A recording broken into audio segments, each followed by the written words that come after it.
come once again to discuss things.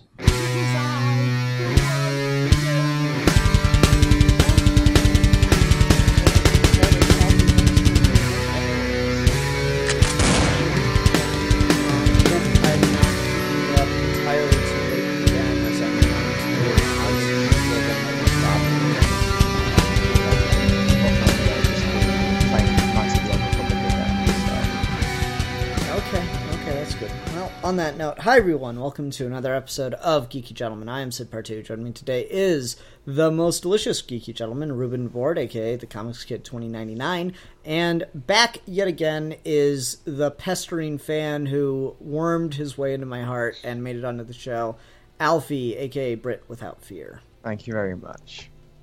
Yeah.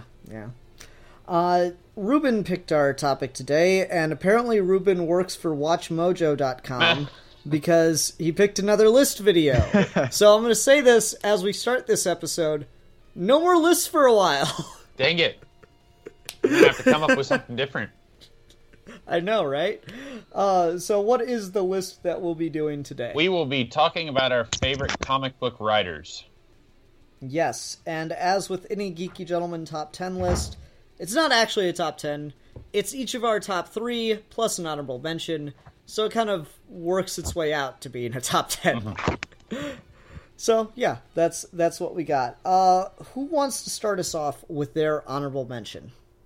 I don't mind. Going ahead. Yeah. Okay, who is your number 4, aka your honorable mention? For my honorable mention, he probably deserves a little bit to be a little bit higher on the list, but sadly I haven't been able to read that much of him. But what I have read of him is kind of just pure gold, specifically for a certain character I hold very dear, and that would be Kurt Busiek. Okay. Yeah, I like him. I'm trying, I've definitely heard the name, but I'm trying to remember what he's done. I believe he wrote Astro City is the biggest thing he's done, but I mostly know him for his Superman run and the book Secret Identity he did. He did. Okay. He did Thunderbolts in the 90s. He was like the mind. Like he and Mark Bagley introduced the Thunderbolts right after the Onslaught stuff in the 90s. I don't know if you've read any of that, but like he was one of the co-creators of that. No, I probably read a thing he did at some point, but not something he was really known for. He probably just did it for the work or just because he had a fun story idea. But I don't recall anything from him in particular, so that's a really interesting initial pick. Yeah, that's kind of why I wanted to make him my honorable mention, is just for the fact that he's just a name that's just... You get, I'm sure when we get higher up on our lists, we'll have more instances of this, but once you get to, a typical comic echelon of comic book writer, you tend to have been on everything at least at some point, even if it's not what you're known for. And you normally just why I came with Busiek is I think he has a very one of the few people working in comics who really gets at the heart of how to tell a really personal and strong modern Superman story without losing a lot of the reasons of the character, of what's made him so iconic or so personal, which I feel is also something he applies to just superheroes in general, because as the archetype, if you can nail him, you can pretty much nail anyone. Oh, okay. Yeah, it's definitely respectable. So you said you'd only really read his Superman run then? Yeah, his Superman run and Secret Identity, which is the when he's I don't know if any of you have read this, but it's when he's a kid called Clark Kent, lives in a world where Superman is a fictional character, and he just imagines... So, Superboy Prime? Yeah, basically, yeah. Kind of, but I've read it. It's basically like that, but he's doing another thing like that now. It's called Batman Dark Knight, I think. It's basically kids imagine themselves as the superheroes and then kind of twisting the trope on the head. Interesting. Okay. And he hasn't really... I'd say maybe one reason why you haven't heard of him a whole lot lately, outside of that one thing, is over the last 10 years, he hasn't done a whole lot in the air quotes mainstream superhero stuff. He's done a lot of creator-owned stuff. Like Astro City has been going on and off since the 90s. Like he would, I think it's done like 70-something issues of Astro City, and then he's recently done an creator-owned book called The Autumn Lands, which is like a talking animals in a futuristic society, and I read the first volume of that, thought it was really good, but he hasn't done very much at Marvel or DC in a long time other than this Dark Knight thing. I think, like you mentioned, Alfie, he did some Superman. I don't know if you've read any of the Superman ongoing stuff he did right after Infinite Crisis. That was that's specifically what I'm referring to, like Camelot Falls, and like such a good story. Up and Away is what I always recommend to people who want to get into Superman. It's just like really like solid stuff. Nice. Okay. See, this is what makes this a really hard topic for me. Is there are a select group of writers that I follow book to book, but I am such a character reader as opposed to a writer reader or artist reader for books. Yeah. You know, like I'll follow a character before I follow a writer or artist. Easily, I'll be like, I have an interest in this character. Who's a good run to read, or who did some really good artwork for them? And so I'm really afraid that you just set the tone for the whole episode of me going, I think I've heard of it. Hey, no worries, because I picked the topic, and I realized this evening when I was preparing for it, I was like, this is a lot harder than I thought it would be, because there's a couple of writers that I really love, and then there's a few where it's like I like them quite a bit, but I don't like them enough to follow them on everything they do. And then but mostly I'm like 75% I will follow characters and concepts, and then like the other 25% is me following creators. And then occasionally I will follow a creator onto a character I wouldn't normally care about, but then because of that creator, I like that character now, or something like that. How do you think I feel? Like, he just called me up in the middle of the night, and I had to think of this in the mid. I'm in the exact same position you guys in, following characters first, and now I'm literally figuring out my list as we talk. Shh. Geeky Gentleman is a very well prepared show with hours of notice. It. Fan gone turned bad. Right. Fan turned bad. All right. Let's go ahead and I'll go on to my honorable mention, who's this little indie mostly writer that you probably have never heard of, named Jeff Johns. Jeff Johns is, in my opinion, a really, really prolific and honestly a really good writer in the world of comic books. But the reason that he's so low on my list is because the other writers I have are just better writers, period.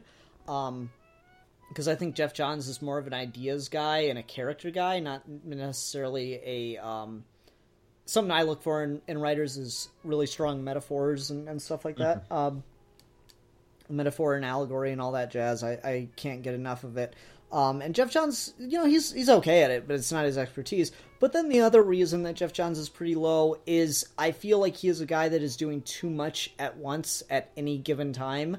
And so, like, I'm currently doing a series with Jake Carlson on Geeky Gentleman where we're reviewing his Flash run. And I love it. And I love Jeff Johns' Green Lantern run. Jeff Johns made Green Lantern one of my favorite superheroes. And that's the case of me being interested in a character and then liking a writer because of it, by the way. So Jeff Johns is like this really, really prolific guy, but he's spinning too many plates at once at any given time. And so I feel like it makes the quality of any given story suffer greatly. The Green Lantern run, again, is something I absolutely adore from Jeff Johns, but it definitely has a fatal flaw in that, he gets to the point where he doesn't know how to end a story. The one I go to as far as his Green Lantern run that I think is just really, really problematic is War of the Green Lanterns never actually... Rise of the Third Army, I'm sorry. Rise of the Third Army never actually ended. It just became Wrath of the First Lantern.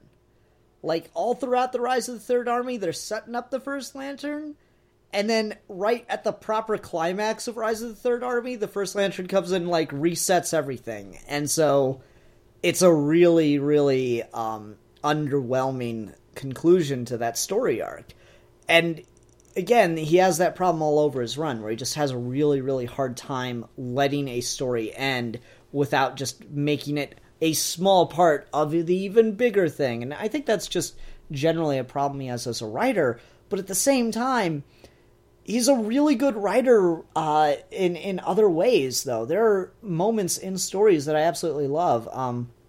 One thing I always recommend to people is I really love his short comic Flight that he did right when he took over the Green Lantern book, and it just gives you a really, really great insight into what kind of person Hal Jordan is and how he always just wanted to be his father, and it just does it beautifully. It's a superhero action comic, and about the only superheroic thing you see characters do is you get like maybe 4 panels of Hal and Kyle flying through the desert together with their rings.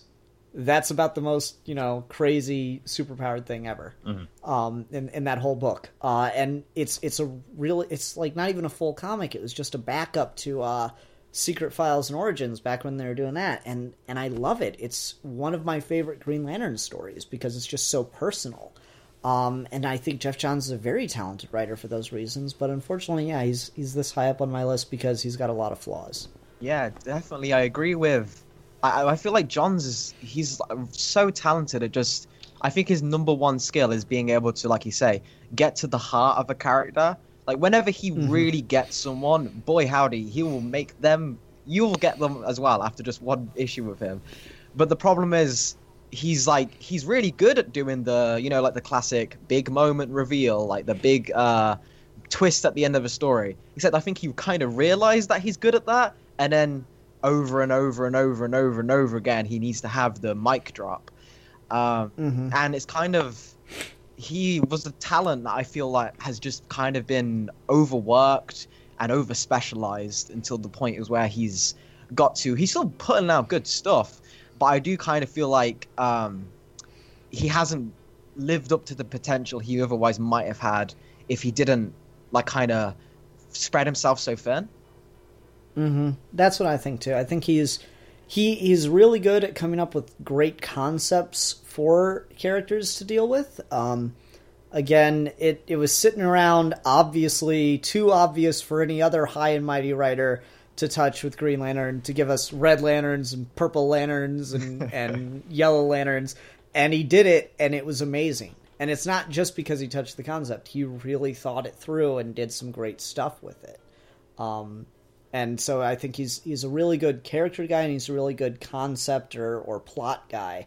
I just think that he's not as strong at connecting the mythic and the metaphorical, and he's not as strong as at doing other things like just knowing when to let a story end.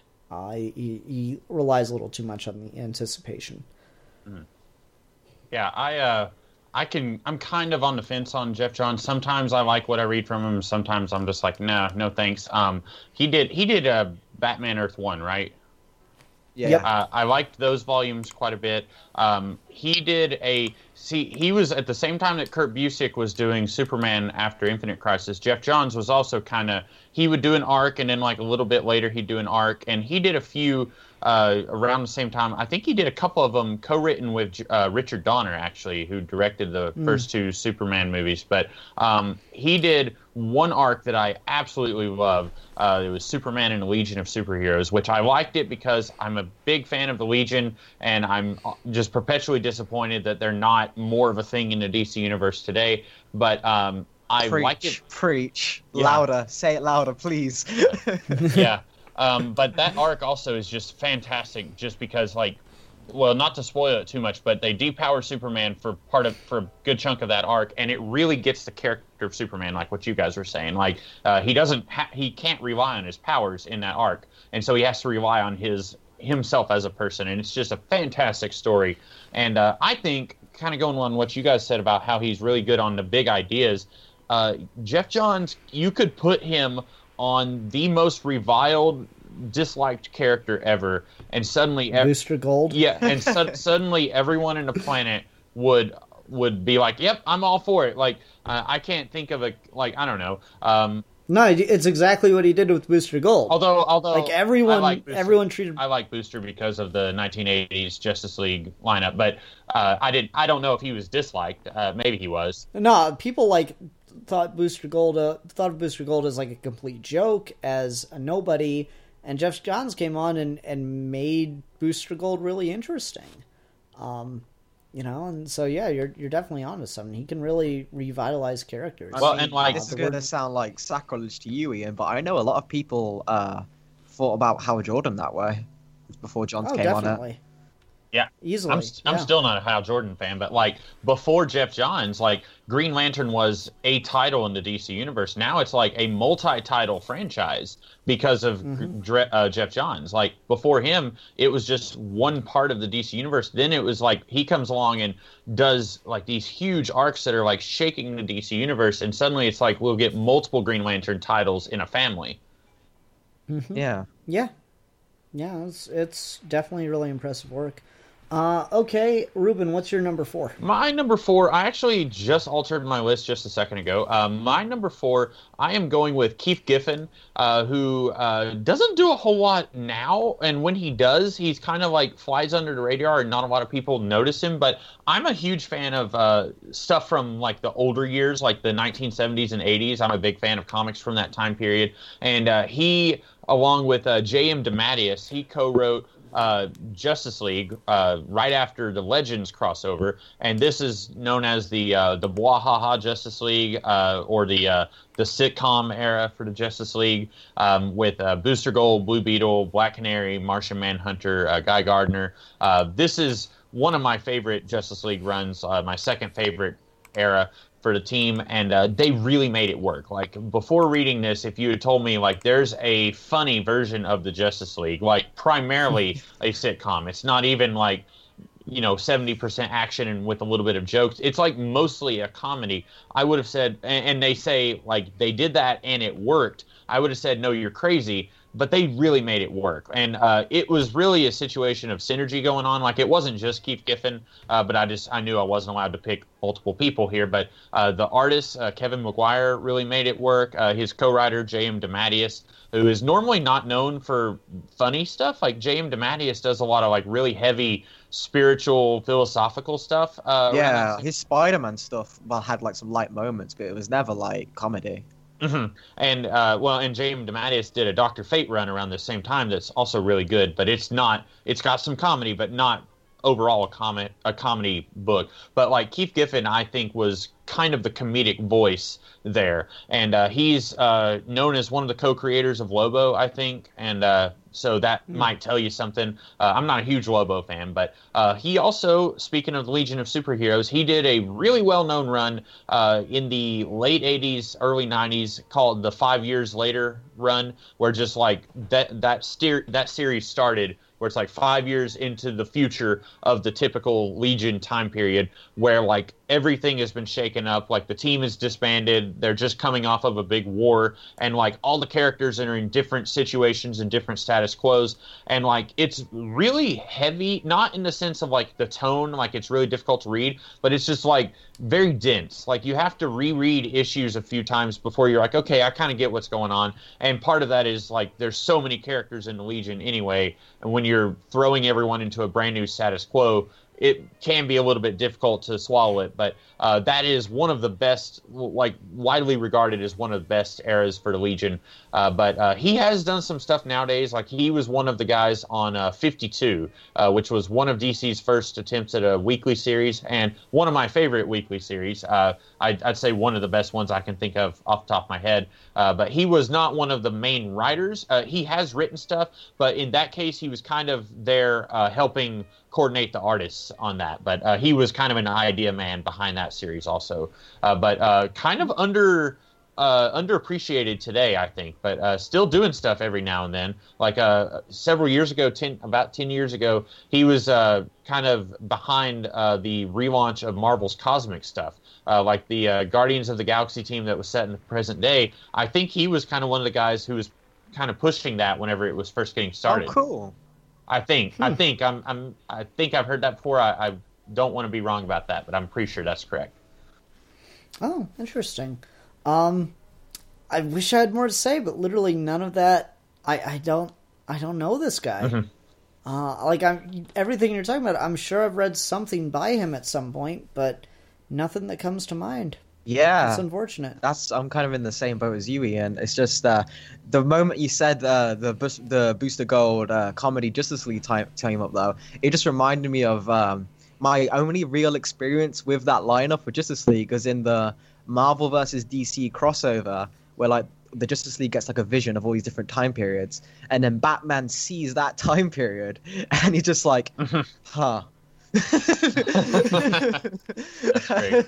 And it just always stuck with me, so I'll have to check it out, because just the concept alone and how you really pitched it well. But yeah, like I said, not much to add. Would this have been the one punch, the famous Batman punches out Guy Gardner scene then? Yep, that was okay from like one of the first 7 issues maybe of that series. Okay, so that I remember. And that I know I've read. You probably have that framed on your ceiling, right? Oh yeah, because I hate Guy Gardner and I love Batman. He doesn't have it framed; he has it tattooed. Yeah, that's my back canvas, you know. Okay. Well, I'm sorry. I wish I had more to say about him, but I guess we'll go ahead and move on. Alfie, what's your number 3? My number 3. I guess I'll also just preface this just before like people attack me, because any of these are kind of interchangeable at this point. They're all really talented and just awesome stuff, so don't hurt me. But my number 3 is going to be someone who basically did Infinite Crisis at Marvel, but better. That's going to be Jonathan Hickman. This dude can fucking write. Like, he basically not only gave Fantastic Four some of the best material it's had in like years, but has made like such a weird. You think of comics as such an ongoing medium that things flow into one another, but rarely they ever do, especially book to book. Like something happening in Fantastic Four normally won't ever affect something happening in Avengers. But Hickman just went from Fantastic Four beyond, even before that, and then just onwards and onwards and onwards until you get to Secret Wars. And it's just like, oh my God, this is all just gold, and it's all leading up to one another, but you can also appreciate individually for what their events are, like the Illuminati, the New Avengers, the regular Avengers. It's just, he wrote Marvel comics for seems like not just an Avengers story, it's like a Marvel comic story. He wrote, everyone was in character, everyone had awesome moments, it was powerful, but it was also just wacky fun. Mm-hmm. Yeah, Hickman's one of those guys who again is just all over the place. Like, can you name, you can do a list of the top 10 Jonathan Hickman books, right? And not like single issues, ongoing series that he wrote. Mm-hmm. Hickman and Bendis for, the 2000s and late 2000s and the 2010s, they were Marvel. It's going to be weird in a month or so when I'm reading Bendis writing Superman. Oh, definitely. And so, yeah, Hickman is definitely one of those just everywhere prolific guys. Probably didn't shape the Marvel Universe as much as Jeff Johns did the DC or Bendis did the Marvel Universe, but he was definitely a big part of it. Yeah, I feel like his impact kind of told the story he wanted to tell, and then immediately afterwards Marvel kind of like moved things back to as much as they could, like shuffled the roster down a bit of what the Avengers, like he expanded to the Avengers to like how like Justice League Unlimited was, where like everyone was an Avenger. It was kind of crazy, but just moments amidst all this, the idea of, because I really really love his New Avengers stuff, which kind of deals with the Illuminati, like dealing with basically Infinite Crisis, and he has a story where they have to go against a alternative Earth, which is basically DC. They're all like pastiches of pronunciations just completely gone. It's like 4 a.m. Leave me alone. They do like imitations of like Superman and Batman, just like stand-ins, and you get to see the real difference. Like Black Panther and Reed Richards are observing this universe, and they're like, these guys are kind of perfect. Do we have the right to actually say we need to survive more than they?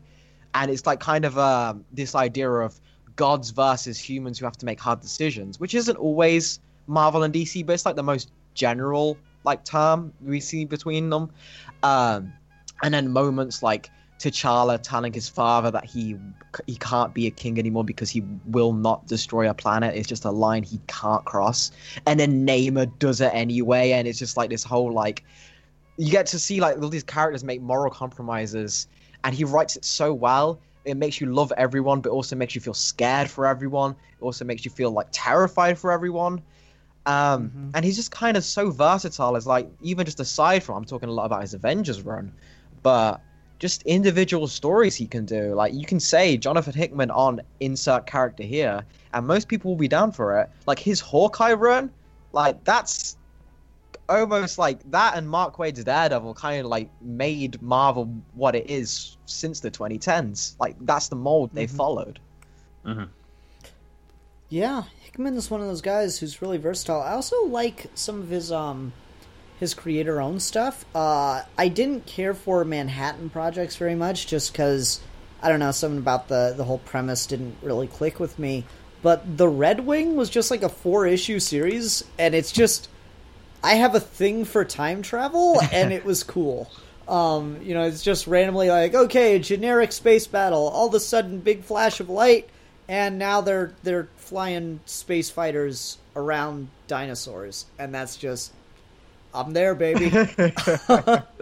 Did he do East of West? Yes. Okay, I have read a few volumes of that. Really dug that a lot. I haven't read all of it.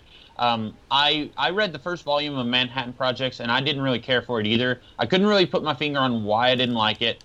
And I haven't read that much from Marvel from Hickman. I haven't read any of his Avengers, and I haven't read any of his Fantastic Four, largely because, like what you kind of touched on, Alpy, is like it all connects. Like yeah, it's really daunting.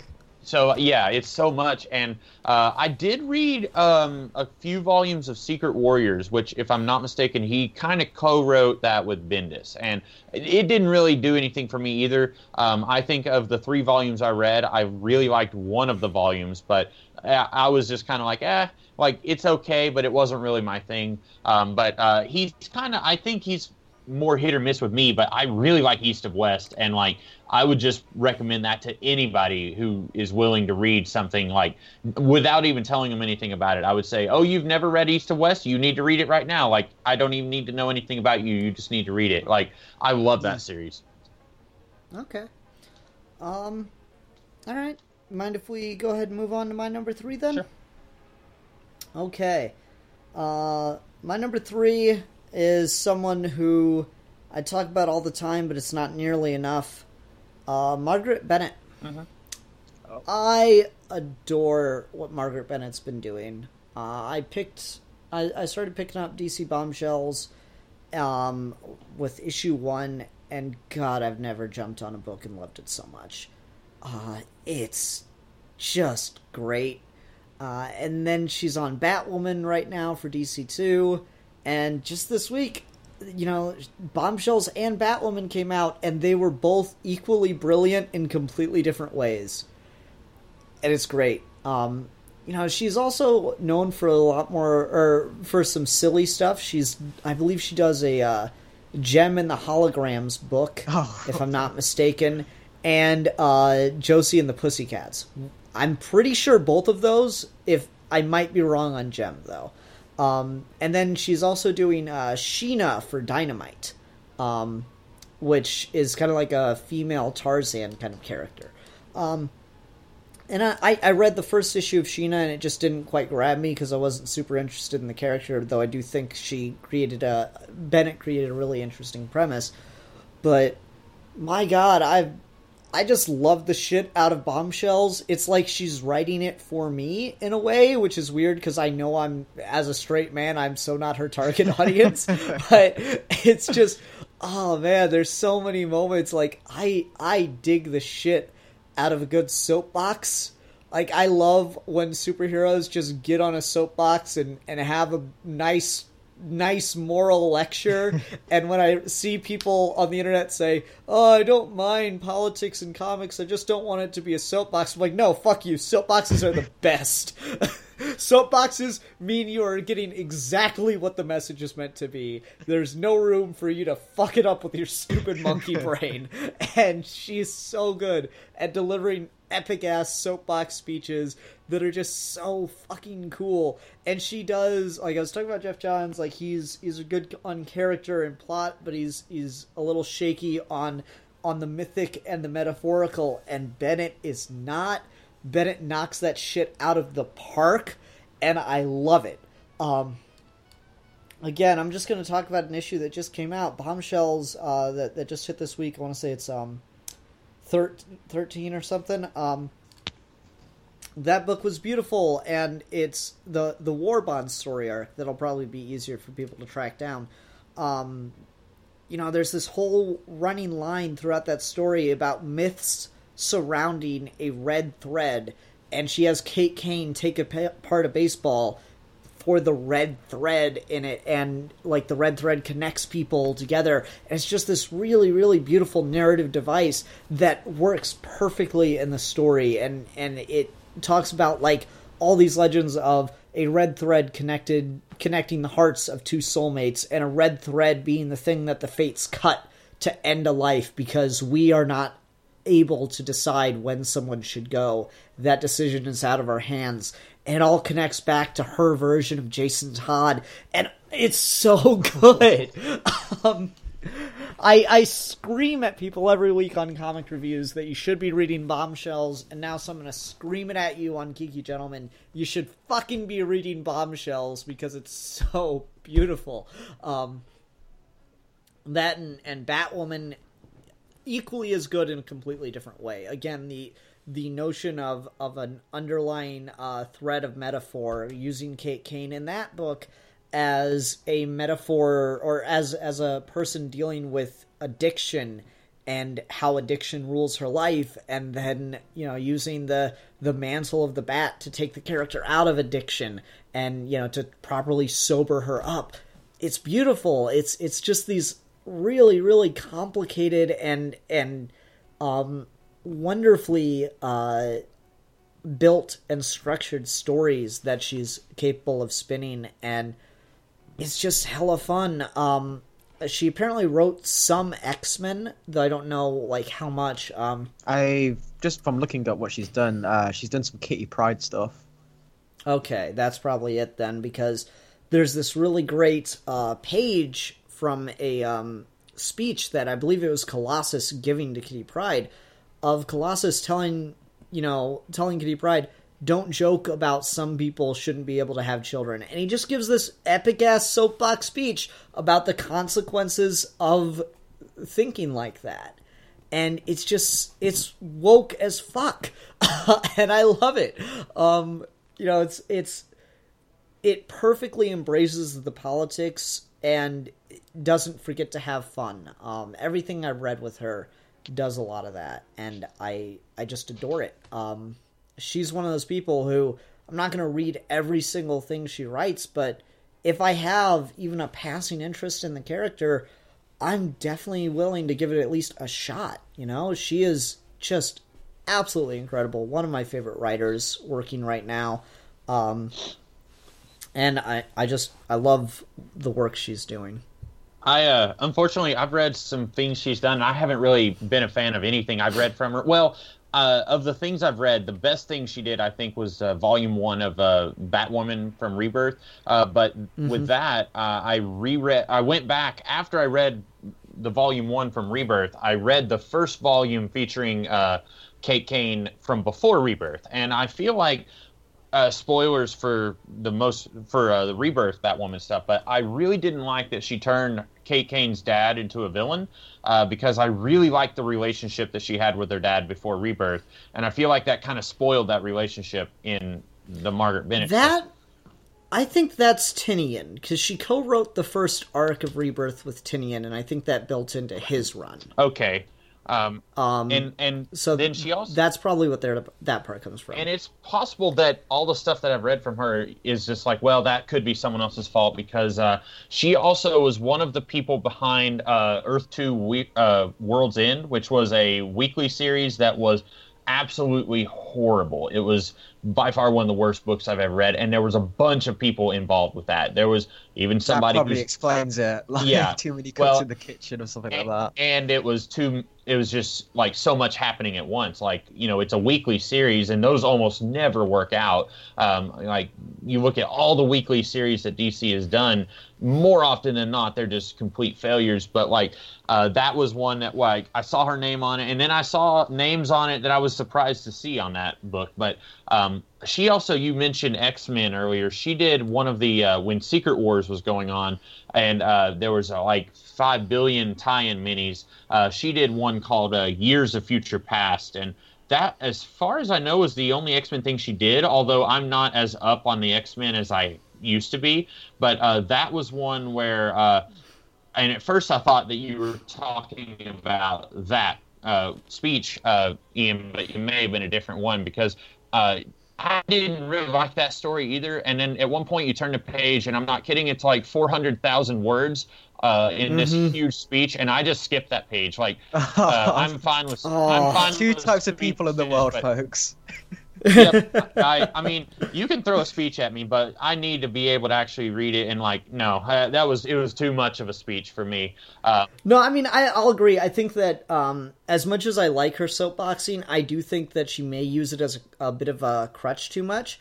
And I'd been saying for a while that I would like to see her try to do something more minimalist, like, if not a dialogue and narrationless issue, then something that uses it only when absolutely necessary. And then I read the latest issue of Bombshells, and spoilers, but the death of Jason Todd is the most depressing and sad and beautiful thing ever, and she let it happen in just 4 panels without any dialogue or anything. It's just on page for 4 panels of Jason Todd stepping back into the Lazarus pit to die, taking off his cap as he goes, and then just the image gets consumed by white as he literally stepped into the void. Okay, I'm confused. Sad and beautiful and Jason Todd do not go together. What's happening? I know, who is this right? wizard? It's the best. It is the best Jason Todd ever. He's the important thing is she kept him a child. Thank God. yeah, it's really good. Has she been on Bombshell since the beginning?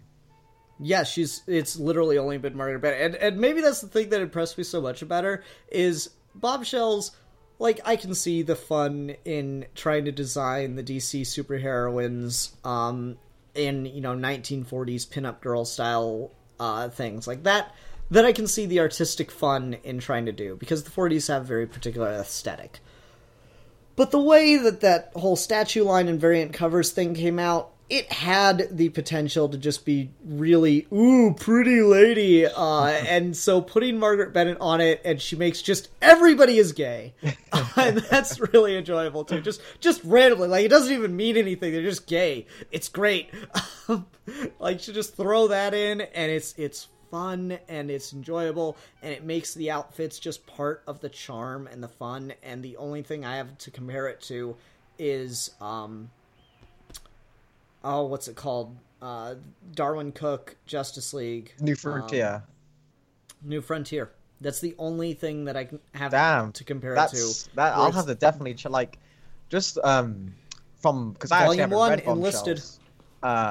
Well, because you haven't fucking listened to me like every other person that subscribes to me. I was about to praise, but maybe I'll just retract this now if you're going to be a little shit. As I was saying, I haven't read Bombshells, but, like, talk about something to have, like, just as your own baby. Like, that's, like, something that will be timeless. Like, it's already got, like, such a legacy just from the marketing alone. Like, you see it everywhere, and you go to, like, comic book shops and stuff. But, like, 20 years from now, people will look back at that. Like, once it's all done, if she keeps up the quality, like you're saying, without being an asshole about it, that's going to be something that people will be able to recommend for years to come to comic fans. Like, that, I feel like she's definitely got something going there. I mean, what I really like about it is I'll talk all day about, the narrative complexity that she's capable of, and I'll talk about how I love her introduction in politics and stuff, but then she's really good at just doing very comic booky shit.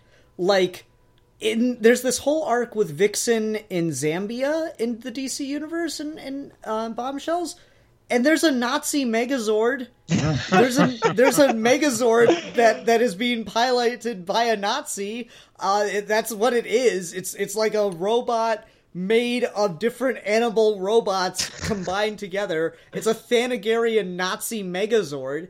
And then there's, like, at the end of Volume 1, like the first collection where it's called DC Bombshells, we realized that the villain that had kind of been built up and had been pulling a lot of the strings during World War II and beforehand was Feora from Krypton, who is kind of filling the shoes of Zod, but just in her own right. And she uses magic and human science mixed with Kryptonian science to turn herself into female Doomsday. Yeah. It's awesome. It's just cool.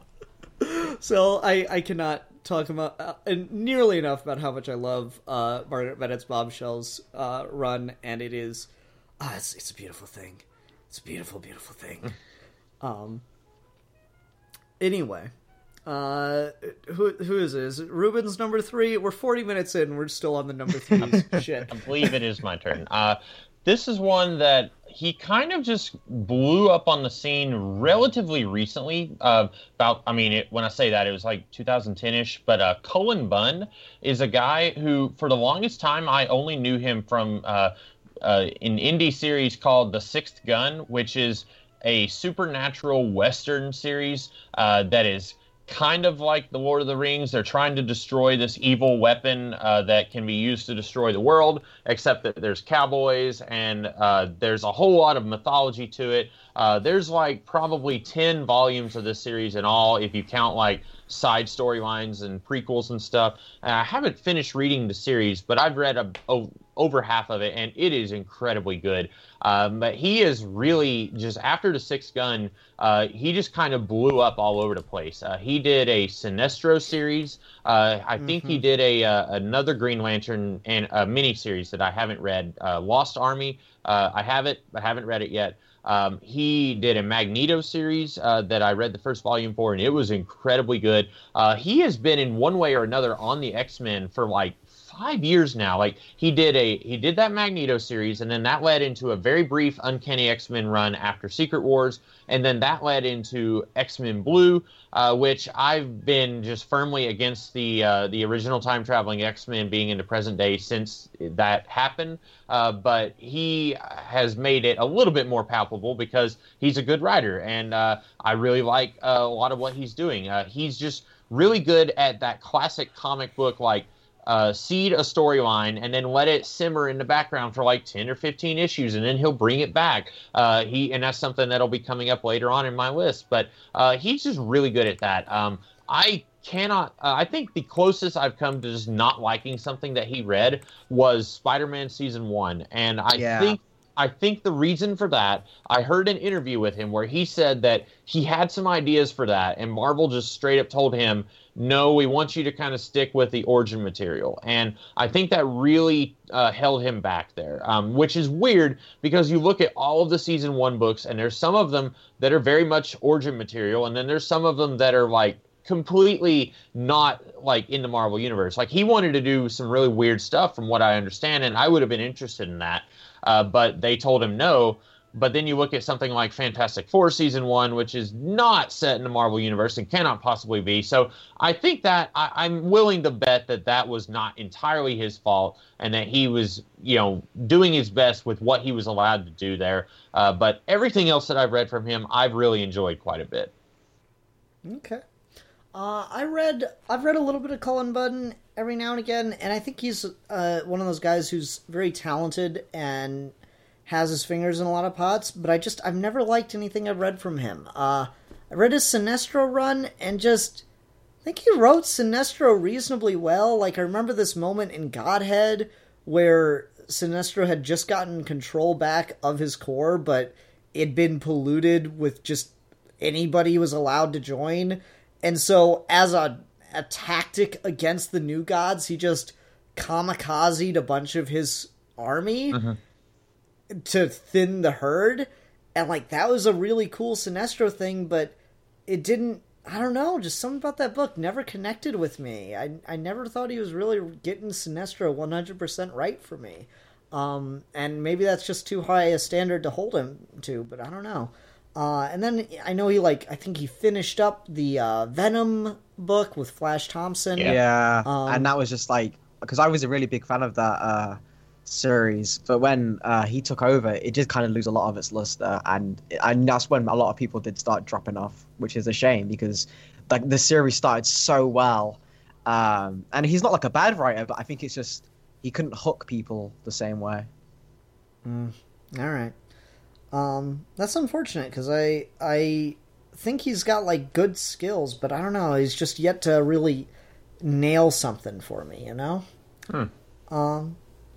Okay. Alfie, why don't we go on to your number 2? Okay, for my number 2, getting to a bit more of the propel. This is a guy who everyone, I'm pretty sure, has read at least one thing of, or has at least heard of one thing by this guy. He's very big recently, and he's kind of been saving a character that's had his reputation done in by Marvel. He kind of seems to be his job. But he's also done some stellar DC work, and that is Mark Waid. Oh. Who? No, I'm just kidding. I'm kidding. I'm kidding. I thought about putting him on my list, but I didn't. Yeah, Mark Waid. He is one of those guys who's just had his finger in everything. You know, he's done a lot of stuff. I like me some Mark Waid. Yeah. Specifically, I'm gonna go for like. Mark Waid was one of the guys who, well, his Daredevil run in particular is my biggest highlight. But before I just gush over that, let me gush over something else. You know me as a Superman guy, but my number one recommendation that I will give to anyone who doesn't like Superman or wants to get into Superman, who just says the word Superman, I will instantly come to my mind and I'll hand them a copy of this book, and that's Superman Birthright, which I think is the definitive origin for the character. And yeah. I adore that book so much. Like the idea of Mark Waid also adores that book so much. He just adores the character, and he fanboys on Twitter about Superman the entire time, even while he's working at Marvel, which I find funny. But that whole idea of like Martha Kent becomes like a UFO aficionado because she wants to like help her son, and I just so sweet. Like she's on the internet looking at conspiracy theories, trying to help Clark. Like Superman is a vegetarian because when he looks at dead things, he can see something missing in them, and it really like affects him. And I just love that idea. His version of Lex is so. People always try to say, "Oh, like BVS Lex was not inspired by this guy except for visuals." Mark Waid has come out and said that himself, and yet people will still try and say Birthright is BVS Rex. But Lex in this story is just like, he's an outsider like Clark, but he's just so emotionally tormented and vitriol that he's got to the point where he's older and he just straight up says, "No, I don't remember you. I don't come from Smallville." Like he's got to the point where he's just mentally erased that part of his life because it wasn't a part of his perfect image. Like stuff like that. And then this issue I was reading recently, I believe it was from the Brand New Day era of Spider-Man, which has a lot of like, after One More Day, Spider-Man's never quite been the same for a lot of people. But there are some gems in that era, and one of them is just a 2-issue series by Mark Waid on Spider-Man, where I think it's Amazing Spider-Man 578 to 579, and he's basically Peter's on a subway, and then the subway is attacked, and only him and one rail car, I forget what you call them in America, like subway car. Bloody, there you go. Okay. Top of the morning, governor. I will deck you in the schnoz. He's basically Peter's stuck on... Fish portion, all that. You know what? I'm just going to leave the call, let you finish this yourself if you don't want to help my help. Okay, but like, it's a good comic, and you should read it. And I'm done talking. Read Dark Days. Mark Waid's Daredevil already. Someone else talk. Yeah. No. Oh, go ahead. Okay, yeah, Mark Waid, I quite like his stuff. I've been really interested to, since I've been reading Jeff Johns' The Flash and Grant Morrison's and Mark Millar's The Flash. I've been wanting to go back and read some of Mark Waid's The Flash since he was the first one to do the Wally run. That's funny. He also, he wrote my favorite Captain America story, that, being Captain America Man Out of Time. Mm-hmm.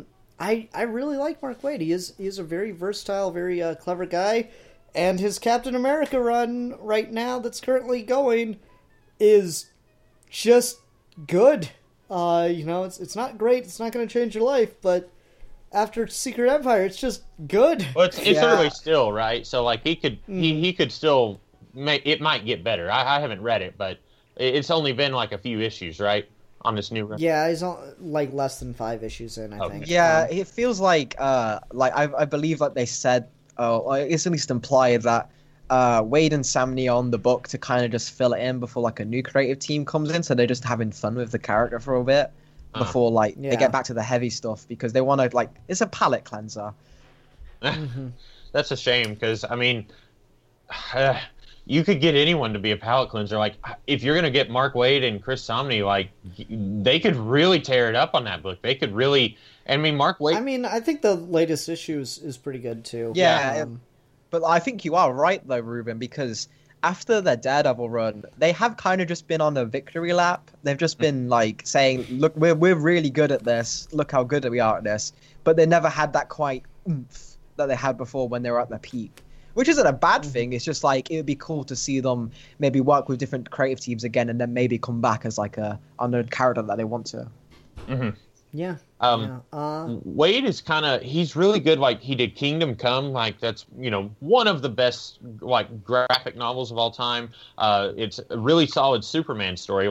It looks like a Justice League story, but it's really at its core a Superman story, and it's really good. Kind of a more Tower of Babel. Yeah. He just did a good run on Justice League. Tower of Babel is probably the most well known of his run, but he didn't have a long run. It was only 2 or 3 storylines that he did, but he did another one with the Queen of Fairy Tales, and then the Justice League, their identities are split up, so it's Clark Kent and Superman are literally 2 separate people, and Bruce Wayne and that was a really good one.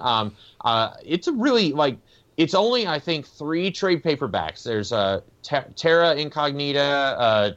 I don't remember what the other one is, and Tower of Babel, but those are really good if you can find those, because I read them last year, reread them last year. But he's had 4 Captain America runs. He did yeah, which is why he's back just as a palate cleanser. I feel. I think he's said what he has to say on Captain America. But the one I recently read was from the 90s, and it was the 90s, so it wasn't the best thing ever, but it was better than I expected. It had some really cool stuff where, kind of like what I mentioned earlier about Superman being depowered in that Legion of Superheroes story, in this Captain America run that he did in the 90s, he is stripped of his identity and basically said, you have to leave the country because we think you committed this crime.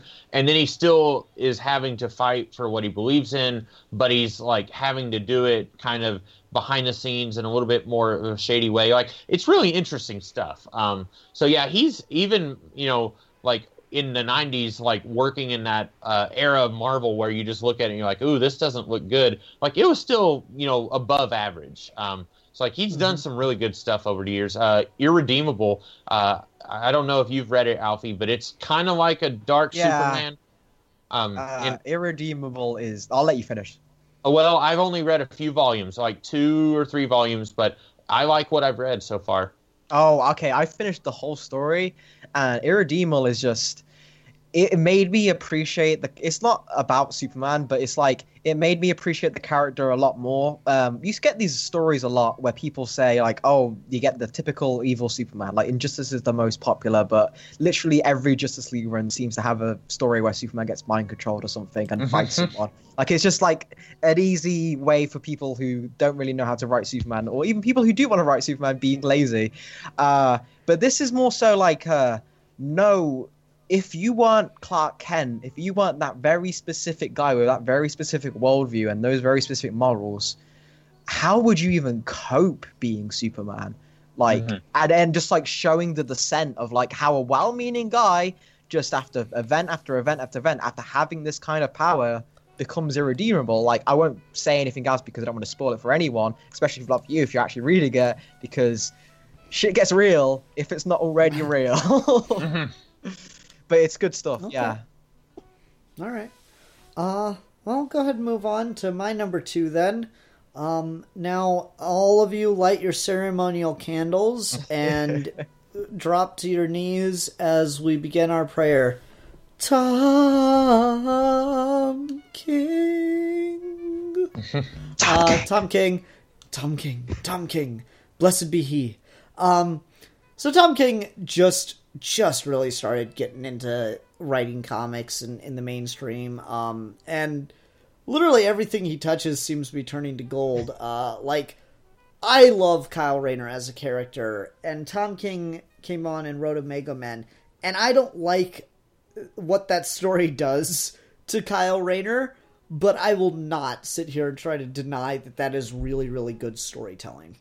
And I think like that is probably Tom King's biggest flaw, is sometimes he lets the story he wants to tell overwhelm who that character actually is. Yeah, but at the same time, that's just what we do with characters. Sometimes people just come around and do something, and it either sticks or it doesn't, and we move on. And, you know, you judge the quality of the story by itself. I don't know, like, Batman in the 90s is not the same as Batman in the 2000s or the 2010s or the 1960s. These things change and evolve and happen. So that isn't a complaint that really bothers me that much, because damn, when the dude can write like this, he can fucking write. And he knows how to break your heart and make you sad and make you have feelings. And he keeps doing it. I don't want to have feelings. Yeah, I don't want to have feelings. Stop it, Tom King. But he keeps doing it, and it's beautiful and sad, and it's hard to read sometimes. Vision is something I don't know if I have the strength to go back and read a second time. Mr. Miracle is great and beautiful, and then fucked up. And I don't know how I'm going to be able to get through that more than two or three times. And his Batman run is really what got me into him. Either that or maybe it was Omega Man. I can't remember which. But that Batman run, he knows what he's doing with writing Batman. And people that say he doesn't, I don't know. Like, I heard a reviewer talking about it recently, and I really liked what he had to say, where he's like, when Tom King first hopped on the run, I said he was writing Batman like a 13-year-old child, or he had the understanding of Batman that a 13-year-old child does. But as I've continued to read his run, I've realized I have the understanding of Batman of a 13-year-old child, and Tom King is preaching to me.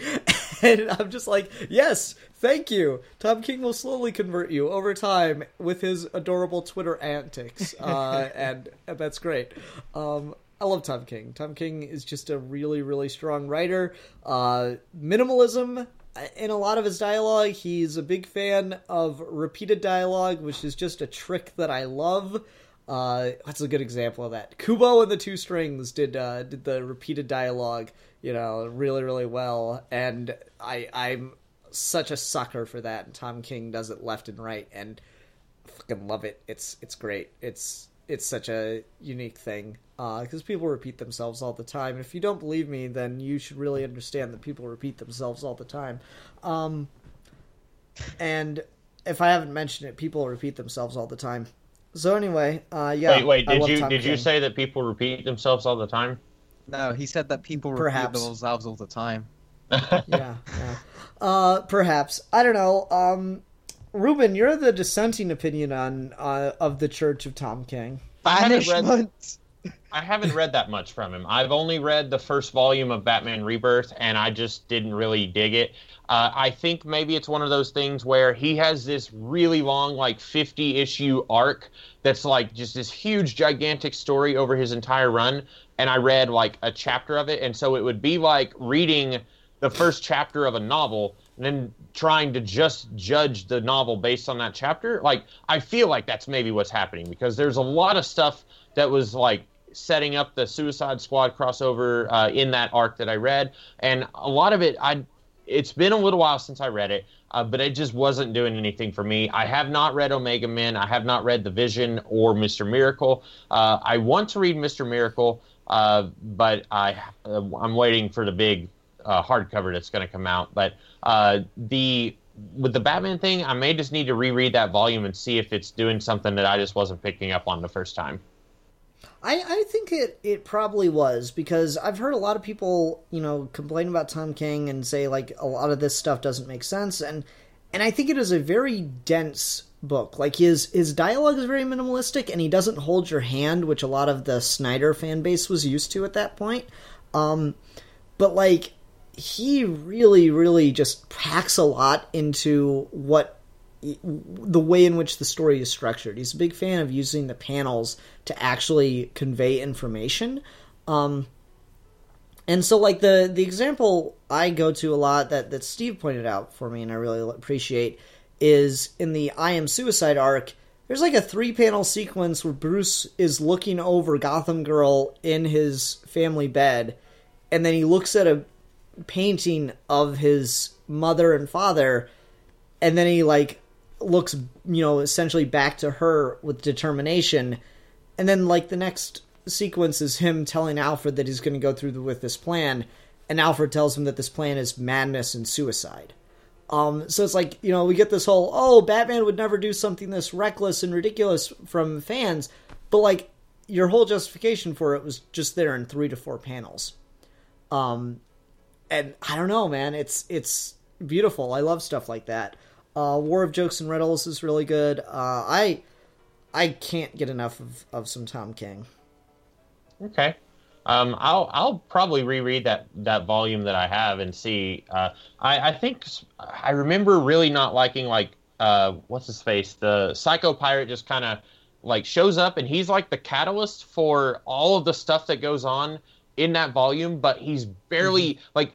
They're like, hey, we expect you to know who Psycho Pirate is without actually introducing him in this book. And, like, for me, I feel like I know a lot about comics, but the last time I saw Psycho Pirate was from a comic book from, like, 25 years ago. And so, like, I thought that was just a little bit weak. Like, if you're going to have Psycho Pirate be a major part of this storyline, then he needs to actually be set up and introduced better than, like, he's off panel and he makes someone go crazy. Like, that was just that's the biggest. That's an interesting complaint, because I feel like Psycho Pirate is one of the most important characters in Tom King's run, and everyone is just using him as a tool. And that's kind of the purpose of his character. Maybe after what I read, but literally in the 5 or 6 issues that are collected in that book, he might be in one panel, and he's not set up in what I read. No, I agree. He's not. Yeah. And you don't get, like, a deep... At any point in his run so far, I'm going to tell you, you don't get a deep insight into who Psycho Pirate is.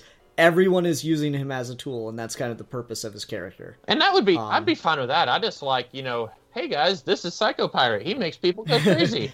Have at it. I feel like you get enough of establishment of that as you go, then. Okay. I'll reread it and see if it works better for me. Yeah. Okay. All right. Or just read something that stands on its own a bit better. I think Vision is a really, really good comic. Though, be in a good place when you read that book. And probably the same with Mr. Miracle, I'm guessing. Oh, very much. People shouldn't put reviews on Tom King trades. They should just put that quote: "Be in a good place before you read this." Be in a good place before you read this. See, I want him to write something happy so that I can read that and be like, hey, he is a good writer. But Oh no, he writes happy Batman Elmer moments, Fudd. but that's what makes the heartbreaking moments hurt so much. Oh, boy. He gives you a lollipop before he stabs you.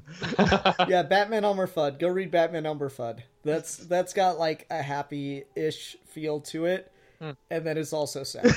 even his happiest book is also sad. Okay. Yeah.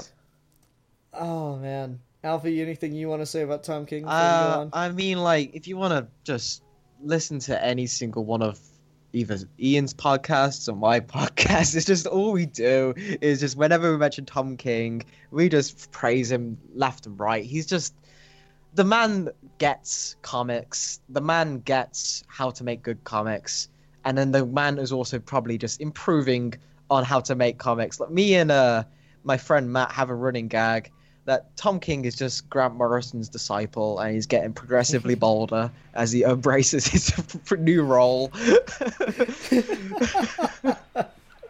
Nice. You carry on, sorry.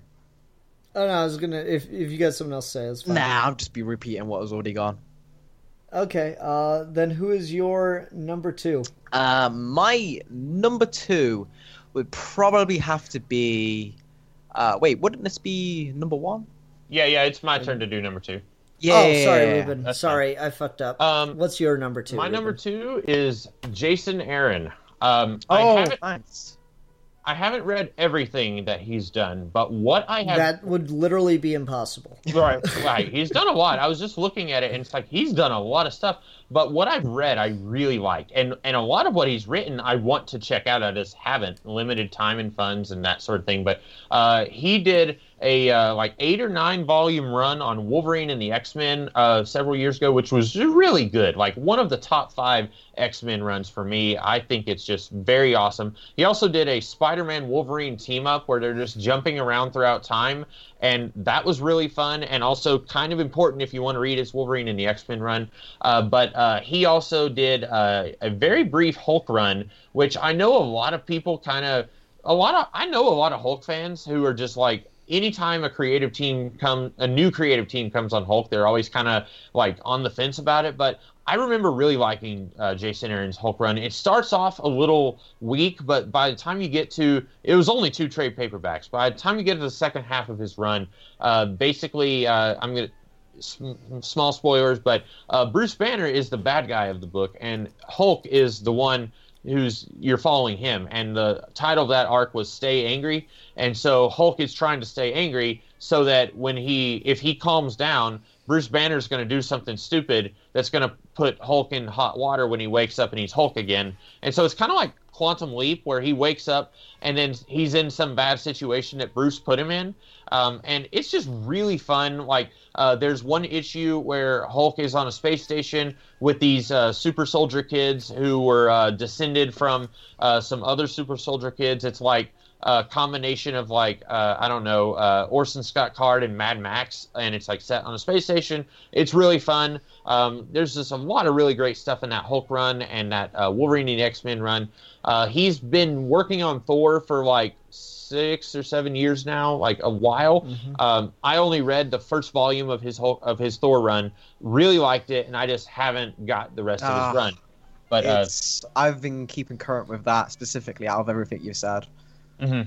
And I want to read more. Like, he does a really good job of like it feels like a mythology book, but at the same time, like every once in a while he'll throw in some weird science fiction because a lot of times you look at past writers on a Thor book and it's like they lean towards the mythology or they will lean towards the science fiction. Very few will take the two and marry them, and I think Jason Aaron does a really good job of doing that on Thor. Like, there's one moment I remember specifically where he was talking about some space god who's like a giant creature that he flew past him in space one time and said, "Hey," and it's just a small moment like that. I was like, that's really cool.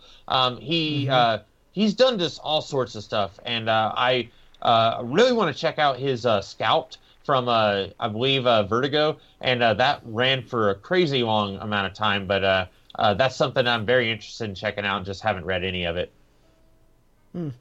Yeah, I've read a lot of stuff with Jason Aaron on it over the years. He's one of those guys who's just done a million things. I think I just finished his Star Wars book series, because I think he did 6 volumes on that.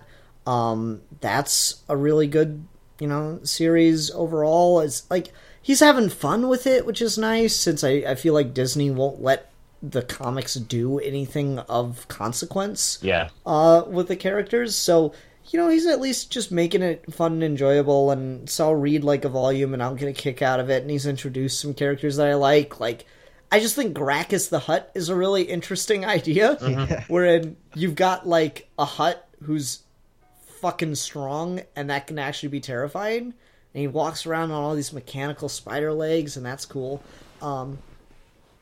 Just shit like that. Jason Aaron's a pretty cool guy. I like Jason Aaron quite a bit. Mm-hmm. Yeah, me too. He's just kind of just to kind of sell his forerun to anyone, because that's the thing I know him the most for. Like, I love his Wolverine stuff, but his forerun's just been consistently some of the best thing coming out of Marvel. And like how you were saying, the pairing of mythology and science fiction is like something that's not really done that much. Like, he's got a very, unless your name's Jack Kirby, you don't really do that at Marvel. But Aaron nails that specific tone. He very feels like he's like hailing back to that initial spirit. Like, you just say Old Man Thor on ruined planet Earth fighting Galactus. Like, holy shit. That is all you need, and that's literally just like the tip of the iceberg. Like, that's all I need to say anyone. He just nails the character, he nails the mythology, and he makes it accessible. He makes it like, because Thor is a very daunting character, and a lot of writers we've covered before have very much like, oh, if you haven't read the first part of this, you need to read everything to really understand them. But Aaron really lets you just read that first volume, and you can basically get everything you need to do for the rest of the story. Like, obviously, if you've read Thor before, you'll appreciate other callbacks, but you don't really need to know too much, which I really appreciate. Okay, cool. Yeah. All right, Alfie, who's your number one? Well, I figure you're probably taking my number one, Ian. So I'm going to say... No, actually, I'm not. Oh, damn it! I was going to talk about someone. You had to throw me all in whack. I've talked about this the other guy on length anyway, so I'm just going to throw this one in because he's a creator that's not the best in the world. Certainly can be, but consistently has made some meh books here and there. But just personally is one of the reasons why I'm such a big comic book fan as I am now. And I don't think without this creator I would even be on this show right now. And that's going to be Brian Michael Bendis. Oh, I did not think you were going to go there. Yeah, like I said, this is more of being a personal, just because I haven't had much opportunity to talk about Bendis. Okay. And this is kind of going specifically to what got me into reading comics is Ultimate Spider-Man. That's what I would go to the library when I was a youngster, and I'd check out the first volume and I'd read it. And You're still a youngster. Shut the fuck up. You will address me as Sir Youngster. Sir Youngster. Okay, glad we've cleared that up before anyone gets any ideas. Come on. I earned that title. Ultimate Spider-Man, about another youngster dealing with a lot of stuff in his life that was going a bit awry. And just like the saga of like, that was the first series that I was following. The first series that had like every single issue built on each other. It's very much Bendis, as also people know, is like, you don't read him in singles, you read him in trade. And I read Ultimate Spider-Man all through in trade as they were coming out. Some near the later end, depending on how old I am, according to Ian. But like, that story really shaped my love of the character and just my love of wanting to get into comics regularly. Like, Bendis really, his voice is so perfect, I feel, for people who aren't used to comic books getting into that kind of format, getting into that kind of okay, but you can have some dialogue sections, and he's known for dialogue sections, but you can also have some really kick-ass action moments. You've got great page reveals, you've got fake-outs, you have established lore, which you know before, but also new twists.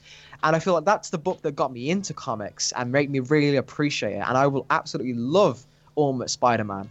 But his best work, and I think the work that's really made me decide, okay, Bendis probably deserves to be here, at least on some merit, is his Daredevil run, which I think is one of the best comic book runs, period. Okay. Well, that was when he was writing the entire Marvel Street level, right? That was when, like, Daredevil and Jessica Jones were going on at the same time, and you know, that's just, like, what he was doing. So, yeah, definitely. His Daredevil, I haven't read it personally, but, like, I've heard so much about it. It's supposed to be such a, like, fantastic treat, like, send-up of this character. I'd say it's probably the best street-level superhero stuff done. Damn. Yeah, I will go out and stick my neck out on that one, but if you talk to Steve, he'll probably agree with me. I'm gonna be a little bit of a naysayer here. Please don't be gentle with me, please. No, Ian didn't kill you for Bombshell, yeah. So it's okay. So like how old are you? Just curious, because I'm 28. I'm 19. I'm 19. Oh, okay. Wow. So like when I was first getting into comics, my entry into comics was the Ultimate Universe. Like I was just ravishly just going all over the Ultimate stuff, and like at that time, Marvel had 4 comic books that you could read for free on their website. One was like Elektra, one was I don't even remember, and then it was Ultimate X-Men and I think Ultimate Spider-Man. And so like I was reading, like getting caught up on those, and I was going and getting trades. And so like for a while I was really into the Ultimate Universe, just because like there was less continuity than there was anything else. So yeah, it was easier for me to just understand what was going on. But I'm kind of down on Bendis. Like I remember back when he was doing Avengers, I had a friend who just hated Bendis, and I kind of would make fun of him. Like, okay, like I'm not like a fan of Bendis, but I wasn't like down on Bendis either. I was kind of just like, you're overreacting. It's not that bad. But like over the years, I've kind of just been like, I don't know. Like I haven't read his Daredevil run. I own it, but years ago, I made a vow to myself that I was going to read as much of the Daredevil stuff as I could in order. And then that's the best bet. I'm definitely glad you did that. Read it in order. So I read like all the Silver Age stuff in the Essentials, and then I read 1 volume of Frank Miller, and then I just through no fault of Frank Miller's, I just didn't I still have it. I just haven't gotten back into that. But I want to read his Daredevil run, Bendis's. But I feel like I don't know. It seems like a problem I have with him is that like most of his characters talk like teenagers.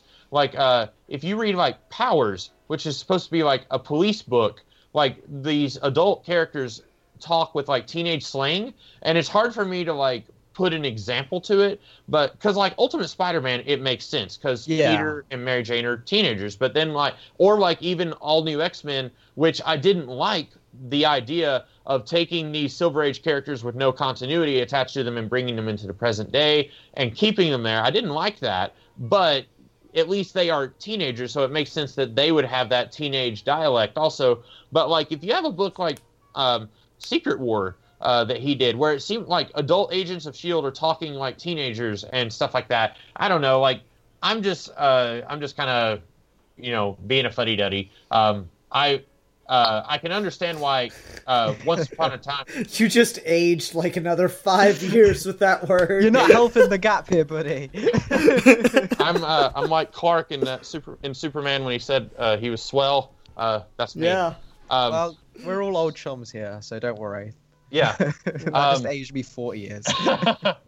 But yeah, I don't know. Like I've heard other people who aren't fans of him either, but I've never really...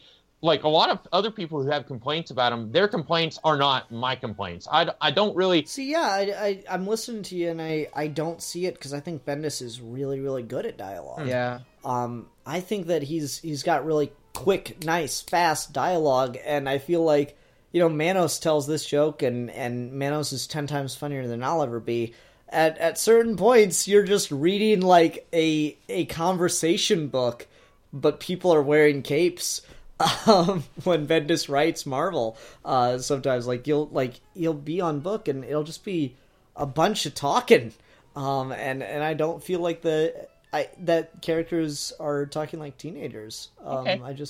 I just disagree with you. Yeah, and like I said, I can't really put a specific page and issue to it, but I know like when I would read Powers, sometimes I'd think like, do adults talk like this? And then I would read like Secret War, and it's like there was specifically like not a comic section, but like a text section where it's like an interrogation scene. And I'd be like, these are supposed to be adult characters. I don't know. And it's been years since I read any of those comics, so my memory is also a little fuzzy.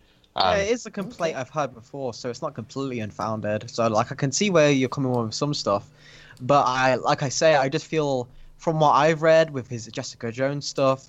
Like a recent example would be his Defenders stuff. Is like when he wants to, he can, especially his Daredevil stuff. I'm not even going to say anything about it, but he deals with a lot of mature topics, and like no one's talking like a teenager there. Like it's right, yeah. And even my friend who despises Bendis likes his Daredevil run. So I'm very confident when I get into that I'm going to enjoy it. I'm assuming, Alfie, that you are more excited about Bendis being on all the Superman books than I am. Yeah, definitely. It was something that I'm really just happy to see DC taking such a push for Superman. It feels like it hasn't happened for like such a long time. So just any change I would have took really, but the fact that it's like Bendis, who I feel is passionate about the character, will probably write the best Lois Lane ever. And just like I feel like he's kind of perfect for specifically like the Daily Planet stuff, like going around. Like he wrote The Pulse, which was just about a newspaper in Marvel Comics and like events happening around that.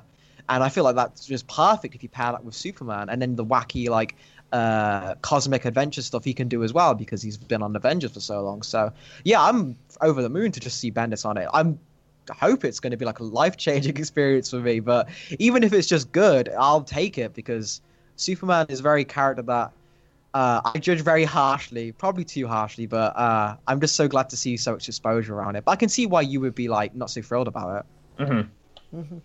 Okay. Guess I'll go ahead.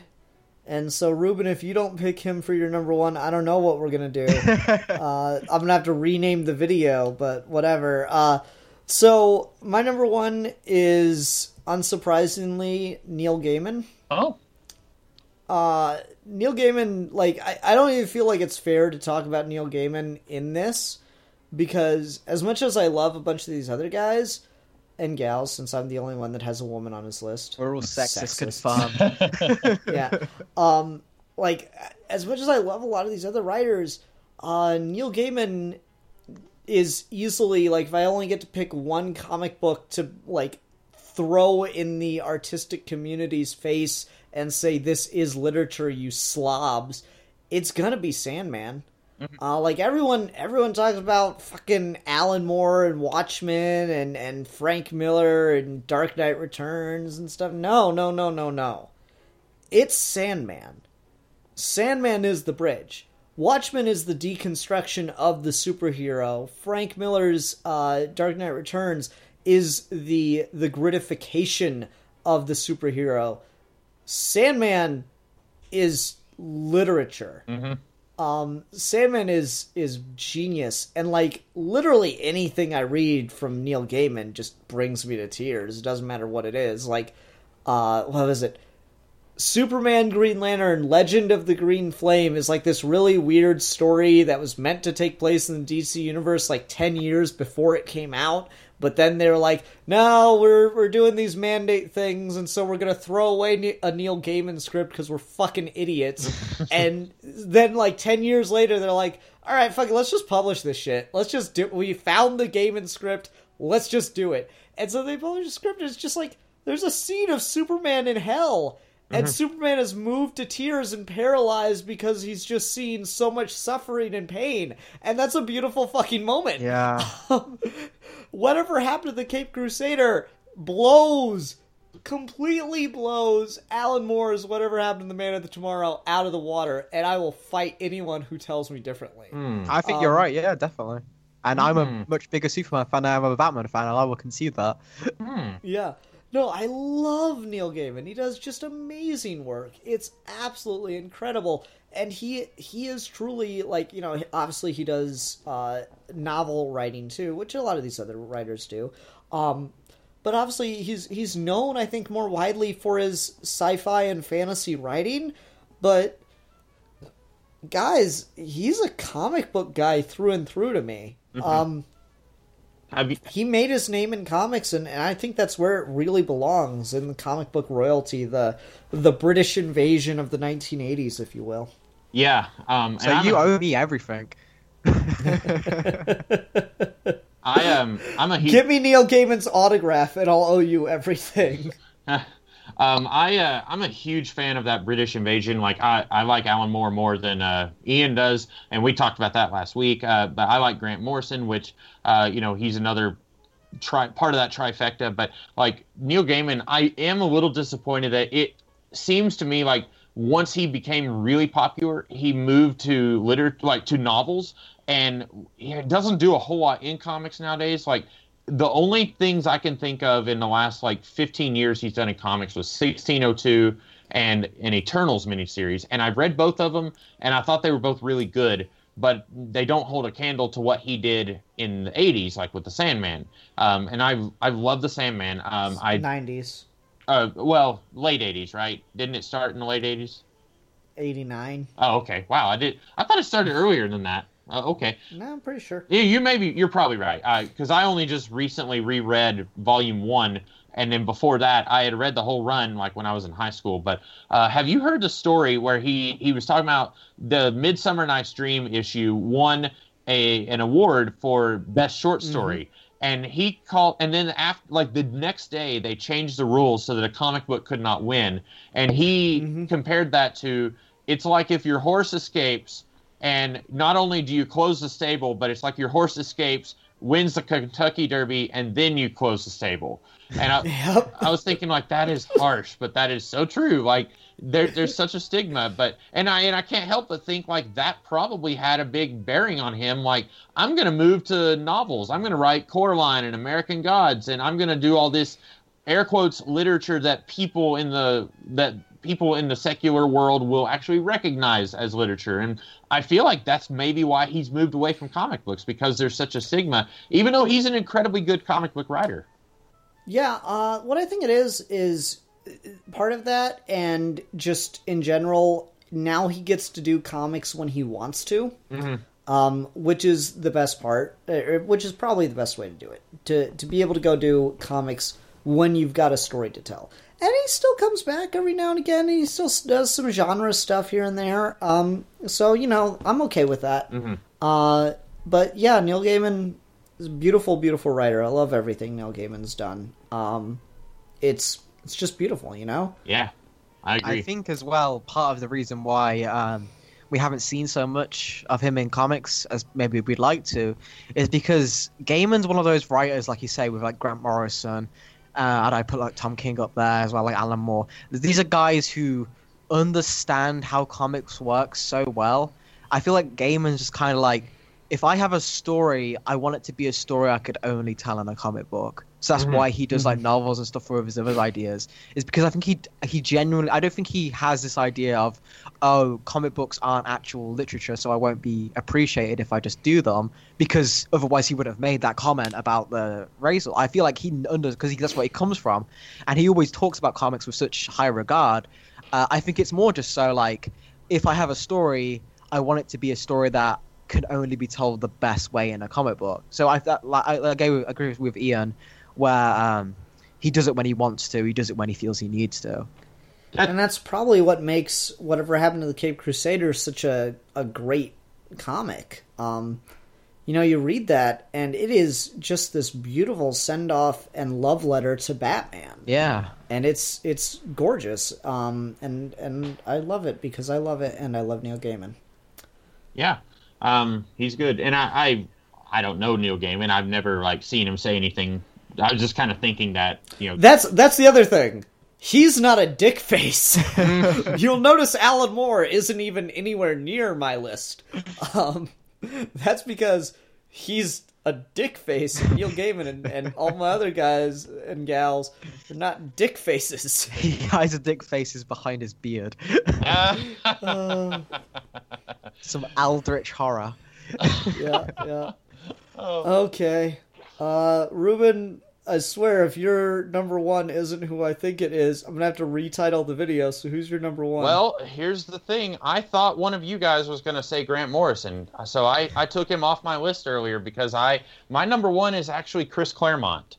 Okay, so the video is now going to be retitled Top 10 Comic Book Writers Who Aren't Grant Morrison. We could honestly probably do an entire podcast talking about Grant Morrison. We've done an entire podcast on Grant Morrison. We could do 2 or 3. There's a lot to unpack with Grant Morrison. But Chris Claremont... talk about Morrison, you need to really appreciate him.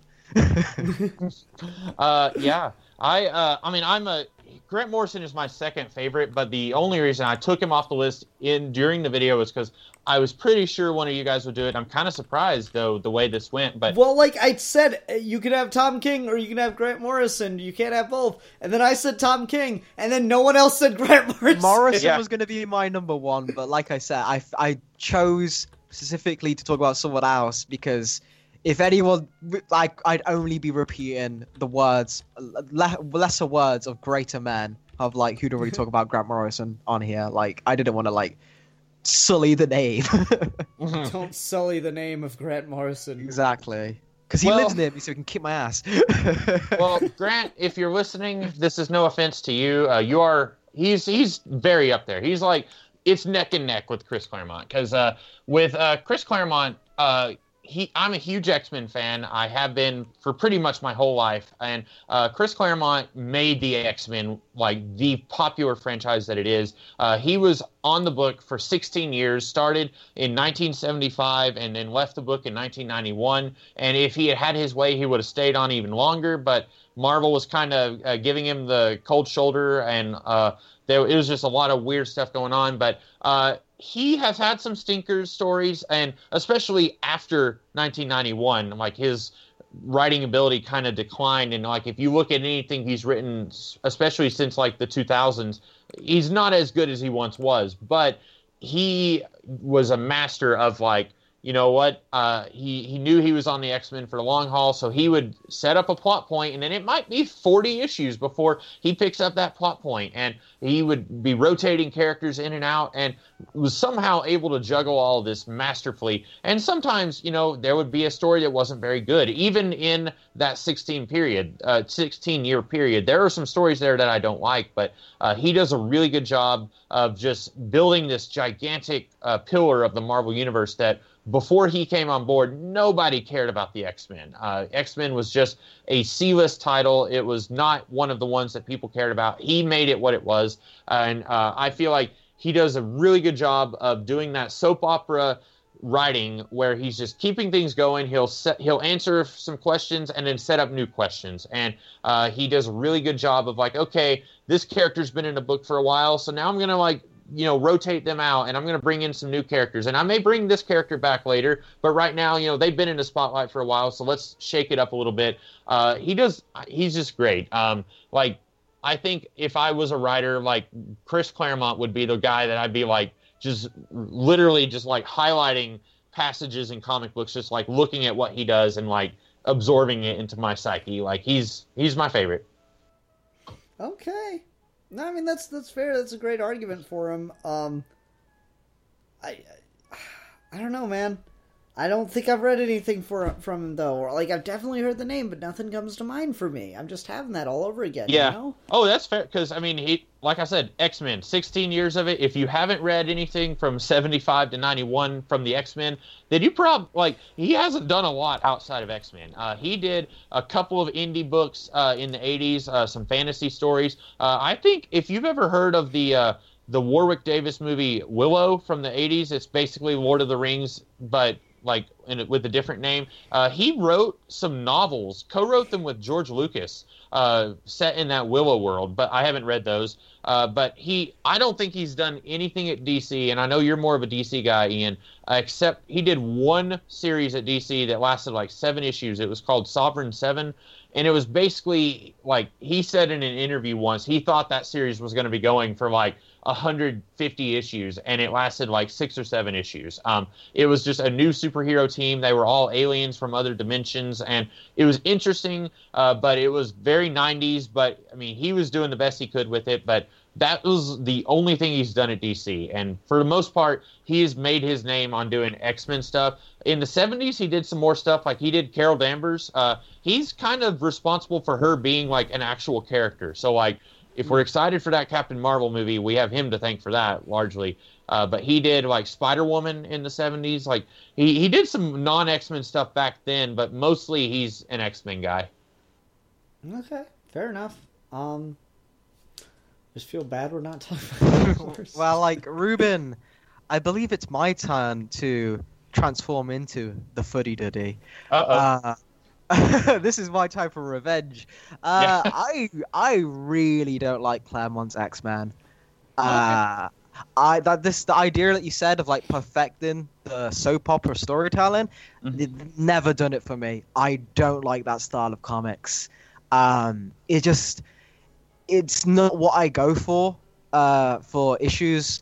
It's like I'll always respect him because, like you said, he's important for bringing a lot of great ideas, a lot of really important characters, and to say that he is an important creator or hasn't changed the landscape would be underselling him. So you completely justified putting him so high and like putting him as your favorite. I can totally get where you're coming from, but just for me, it's like, I don't know, Dark Phoenix Saga does not hold up too well. Like, you read that dialogue and it's kind of the worst of like you say the Silver Agey kind of dialogue, which can either go really well or really badly, and I feel that's where it's really badly. It's something that you get a lot of stuff at that time which has aged well, like Jerry Conway or something like that. I just don't think Claremont works so well. Honestly, I haven't gone back to those stories in a while, so maybe I'm just misremembering them wrong. But a lot of the stuff that I didn't even find boring was either just extremely kind of tepid, and again, like the soap opera kind of drama of relationships and who's in with who, and it's not why I go for superheroes for just solely that. Like, it's fine to have that in the background, but it felt like it dominated so much of what that's been created, and the kind of legacy that's left, where a lot of Teen Titans stories like adopted that model, a lot of modern X-Men kind of follow suit to Claremont, especially now. Like, you'll be rare to find an X-Men story in the modern age that doesn't reference something from Claremont, which I feel is kind of a bad thing, that we're kind of stuck just hyping that era up. Yeah, in some ways, like right now, this very moment, there's another Phoenix story going on. Kill me right now if we get another freaking Phoenix story. Like, I'm beyond sick and tired of the Phoenix. Like, but you're right. You know, there are elements of his run that are so well loved that people will bring them back ad nauseum.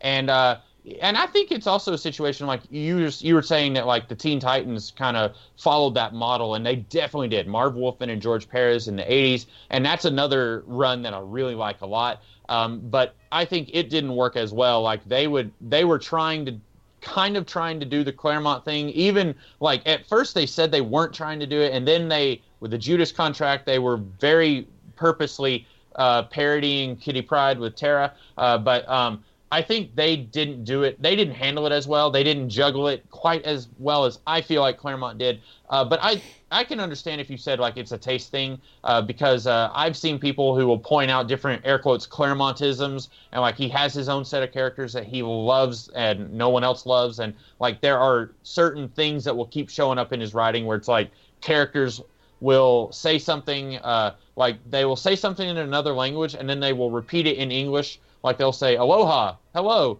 and it's like that's not how bilingual people talk usually. And so yeah, you're not, he's not without his flaws, but I think it's difficult for me to look at him outside of rose-tinted glasses because, like, I've been an X-Men fan for as long as I can remember. Like, when I was, like, 4 or 5 years old, I was watching X-Men, the animated series, and, like, that, even though now I can't stand the animated series, like, I really love the X-Men. And so, like, he made it what it is. And looking at a very similar writer like Marv Wolfman, who does it very similar to Claremont, I'm like, okay, there are some problems there, and he's, very similar in a lot of ways. So I can see where you're coming from. Yeah, it's all cool, dude. More power to you. Okay. Well, I think that'll do it for this episode. I don't think we've got a ton else to say about any of these creators. Longer episode again, so hope you guys enjoyed that. Steve texted me with his pick for the next review topic, which will be Fruitvale Station. Yep, Fruitvale Station. Thank you. It's got What is that? It's a movie. It's by the director Ryan Coogler, who did. Yeah. And it's okay. That's what I thought. Yeah.